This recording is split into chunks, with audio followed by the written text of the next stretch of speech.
Shalom, shalom, peuple de Dieu. Eze Abino, servante, sœur Gladys Mambimbi. Toyekoti kamuma ona maboko ya Nzambe, tobondeli. Éternel Dieu des armées, toyeli boso trône ya grâce na okopesa o merci. Nzambe topesi o merci pour na souffle de vie. Nzambe na yekoti kamuma o évangélisation na maboko na Nzambe na lola. Saint-Esprit soit au contrôle ya moment oyo. Épargnez loin de nous tout ce qui ne glorifie pas ton nom, Jésus. Ngana apparaître, ngana disparaître, yo Jésus de o apparaître. Pour na enseigner peuple non ko sauver ba âme o bazana na mabunga. Kombo no eko kumisa mape koneto la Nzambe na lola. J'en suis prié, je dis gloire et louange à toi, Seigneur Jésus-Christ de Nazareth. Amen. Na ye lelo napesaki témoignage na nga nalobelaki base ya témoignage na nga ezalaki esprit ya Marie de nuit oyo défunt papa ye moko azalaki na base na esprit wana yango lelo Nzambe ametre nga cœur nafongola yango mpo esunga bapeuple ya Nzambe oyo bakokutana nango oyo bazotungisama mpe na baesprit oyo yango naye liboso ya trône ya grâce ya Nzambe ndenge ayebisi nga lobi évangéliser yango naye liboso na bino mpo na kokomisa kofongola koma nazalaki délivré na esprit ya Marie de nuit. Délivrance na oloba na biso oyo Nzambe apesi ministère ya prophétique na ya délivrance. Délivrance c'est une processus ezalaka procédure moko molai. Na kati ya délivrance ezalaka na obéissance. Na obéissance na voix ya Nzambe na kati ya délivrance. Soki ozoyoka Nzambe peut-être alobelaka yo mpe okomprenaka te. Nzambe akotindela mosali moko pembeni na yo mpo éclaircir yo ndenge atelemisi nga servante na ye liboso na bino peuple na ye mpona servir Nzambe na grâce oyo atie kati na ngai ya délivrance mpo peuple na ye ebele to sauver ba âme ebele. Année oyo Nzambe alobelaki nga eza année oyo ba mort ekozala ebele. Toza ba prophétesse ya malheur te. Toza basala Nzambe ya malheur te. Mais Nzambe soki azo révéler ba makambo wana eza ke azolinga te moto akufa na prison oyo ya diable. Po mutu oyo aza suye aomona bokonzi ya likolo te. Nzambe asepelaka na liwa ya moto masumu te. Yango moni Nzambe azosala ngolu na biso basali na ye koya kolakisa ba makambo po to sauver peuple na ye bazala délivré na likabo oyo atie moko na moko kati na biso po peuple na ye bazala délivré. Nga na koloba nanu boye eza na bato ebele bamitunaka bakestion ebele mwana mwasi akosambela mpona bato oui nakosambela nakointercéder et koprier selon mandat oyo Nzambe apesanga moto aomona loboko ya Nzambe na foi na ye. Bato ebele bamonaka mpe loboko ya Nzambe na nzela na nga servante na ye ebele batémoignage eza ebele bato bamonaka loboko ya Nzambe.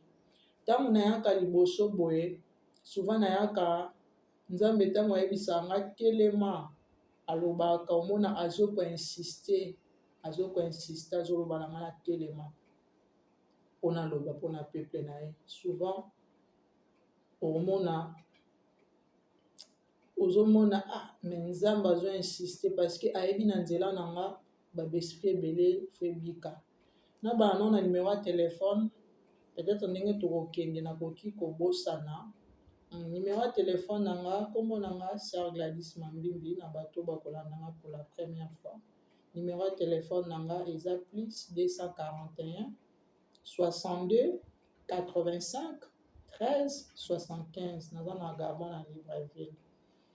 Oyo akozala na posa ya lisungi ya prière naza dispo mpona peuple ya Nzambe naza dispo.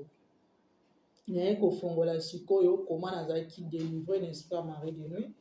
Marie de nuit eyaka nanu na bandi nao na ndenge eyelaka na révélation oyo Nzambe apesanga na ngolu na ye. eyaka nano babiloko mpe totyaka na nzoto bameshe batissage bamaquillage.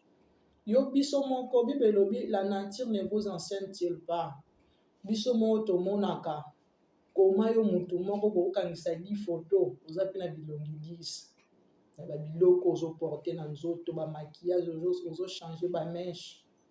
Eza deja baesprit oyo nzambe azolakisa oke ndenge osalaka yango tala ndenge ozozala suye ebendaka. Mosusu eza balolenge oyo bato basalaka barapport sexuel na bamibali na bango na bambetu bo eskizenga mpona terme mpe mpona loba ndenge esengeli mpo édifie peuple ya Nzambe. Modèle bozosala ya kosise mwasi partout ya kosala bacontre nature tout sala eza baport d'entrée. Même naye kosouleve point moko eza na sentiment te mais eza na révélation oyo Nzambe arevele ngango na bato mpe ebele arevele ngango. Ntango tozosambela na badelivrance mpona bato eza na barévélation ebele Nzambe arevelaka. Mais point moko naye kosouligne surtout ya komelaka libela mwasi yo papa ozomela libela mama eza mpe port d'entrée monene. Libela mama eza bénédiction mpona mwana mais mpona papa te eza mpe port d'entrée ya monene oyo bana Nzambe toignoraka. Eza une grande porte d'entrée oyo esalaka moyeni Satan mpe diable akota abanda koruine foyer na bino. Eza mpe moko nango. Nga naye kozwa délivrance nango ka nde nalobi fo obéissance eleka. Naye kozwa délivrance ezalaka na fête ya 40 jours ya défunte koko na biso tolataka bamaputa ya uniforme. Bien aimé dans le Seigneur bobima na babiloko wana bamaputa ya bamatanga bobima na babiloko wana ezoglorifie Nzambe te.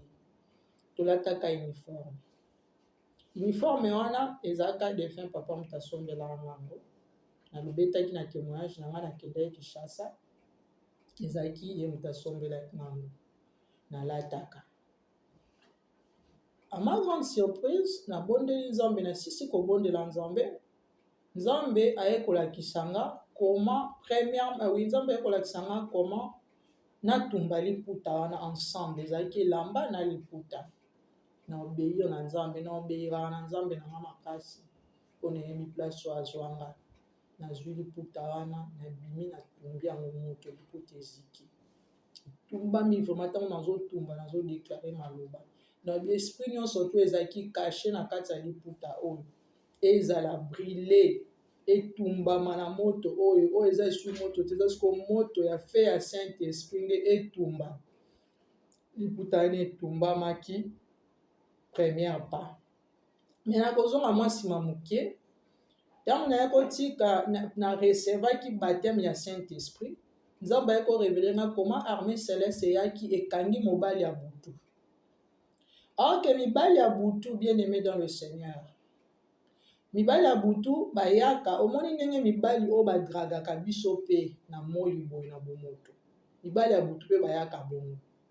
Soki ozali na mobali ya butu moko oyo aza parent de base na yo akotiseli oyo da porte d'entrée ya mobali ya butu moko mibali ya butu bakoya ebele bokozala étonné mais c'est vrai eza baexpérience oyo nga na expérimenté na Nzambe na nga badelivrance oyo Nzambe abimisi nga na mibali ya butu.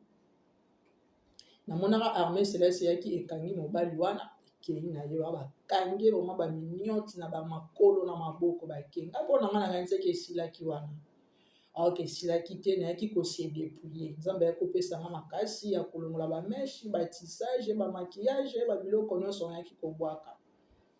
Ntango nabwaki babiloko wana esprit wana ebande toujours ozomona ekokozala ovandi mwa ntan moko omonaka yango te oye esu komona yango bajare moko bosutuki namoni neti namoni mobali ya butu babiloko ya bongo me natikaki Nzambe te nazalaki toujours na sa makolo ya Nzambe na obéissance ya koyoka ye ainsi dit l'Éternel nazalaki toujours wana mpona koyoka oyo Nzambe alingaki mpona bolamu na nga servante na ye. Nayaki kotumba liputa mokolo mosusu navandi ta ndenge Nzambe asalaka biso bolamu navandi boye nabandaki koluka tonga nazoluka tonga naposa na tonga sikoyo nasomba batonga moo nabombaka na ndako nabandi koluka batonga wana naye kotombe na foto ya défunt papa nazwi foto wana nazwi foto nzambe abisinga bitumba yango eza mpe moko ya esprit ya Marie de nuit oyo bomba na ndako bandeko moto oyebi azalaki bitumba azalaki bitumba mpona yo ou bien aza bitumba mpona yo kogarde image na ye na ndako na yo te eza révélation vrai oyo nzambe eza expérience na nga personnel oyo nzambe aya kotalisa nga kobomba foto na ye te kobomba eloko na ye na ndako na yo te eza porte d'entrée mobimba ozoyeba te parce que foto eza moto mobimba boyoka nini esalama ye ntango natumbi foto wana ntango natumbi foto nasambeli nzambe nalali mpe nazotumba yango toujours na maloba nazobrise na oyo ebombamaki kati na foto oyo natumbi ntango nasambeli nzambe na sisi nazwi mwa pongi kaka mwa mokebo natala nzambe andi korevele ngai nzambe alakisi nga ndenge mobali donc naza motu oyo donc bakendaka deja bapeselaka nga dot na mobali ya butu kota bopapa ezalaki na mobali ya butu abalaka nga deja kota bomama ezalaki na mobali ya butu akendaki mpe deja kopesela nga dot bien aimé dans le Seigneur ntango natumbi foto wana naye komona na kati ya nzambe aye korevele ngai koma mobali ya butu azolela abi nasali divorce abi adivorce na ngai aboyi ngai adivorce na ngai alingi ngai lisusu te na foto apamba bien aimé dans le Seigneur parce que esprit ya Marie de nuit toza na passage moko te tokoprouva ngo bibliquement eza te boloba comment sœur Gladys azo passage ya oyo elobi belobeli biso likambo ya mobali ya butu eza te eza baesprit oyo eyaka na ngolo ya nzambe azolakisa biso yango autrement na barévélation na ye aleli alobi pourquoi akabwani na ngai foto ya pamba bien aimé dans le Seigneur wana ezalaki ya kota bopapa esukaki mpe wana te nazalaka na chemise moko kaka ndenge nazalaka na vie ya deja ya dépouillement nazalaki na chemise moko na bandeki kolata bien aimé dans le Seigneur ntango se dépouiller yeba mpe nde nini elateli na bilamba nini okolata neti babilamba oyo eza vraiment bilamba mosusu mpe ezaka porte d'entrée chemise wana nzambe ye korevele ngai yango alobi tala chemise tala kota bomama bango mpe babalisaki mpona mobali ya butu mobali ya butu yango tala chemise alataki omoni chemise oyo ozalaka nango na ndako ezalaka porte d'entrée nzambe abisinga bitumba yango natumbi yango namona koma mobali ya butu wana azokota bomama na ngai donc mama leki na ngai mpe ye motu akendeki kosala libala wana akendeki kosinya alliance na bato wana ya libala butu kote ya bomama tala ndenge mobali ya butu azokima nzambe esinga bitumba chemise wana na prière na monoko natumbi prière yango wana na ngolo ya nzambe aki kodelivre ngai na molimo ya mobali ya butu ezalaki yango wana comme message comment sœur Gladys azwaki délivrance na ye ya mobali ya butu.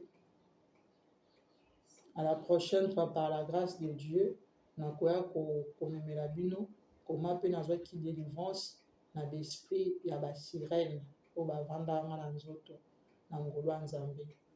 Naye koloba eloko moko lisusu oyo eza chaîne ya bana nzambe. Ndeko oyo ozozwa libaku ya kozwa chaîne oyo ya kolanda video oyo Bible elobi bilanga nzambe eza munene me basali baza mokie. Elanga eza munene basali baza mokie. Wana nde makomi ezoloba na biso.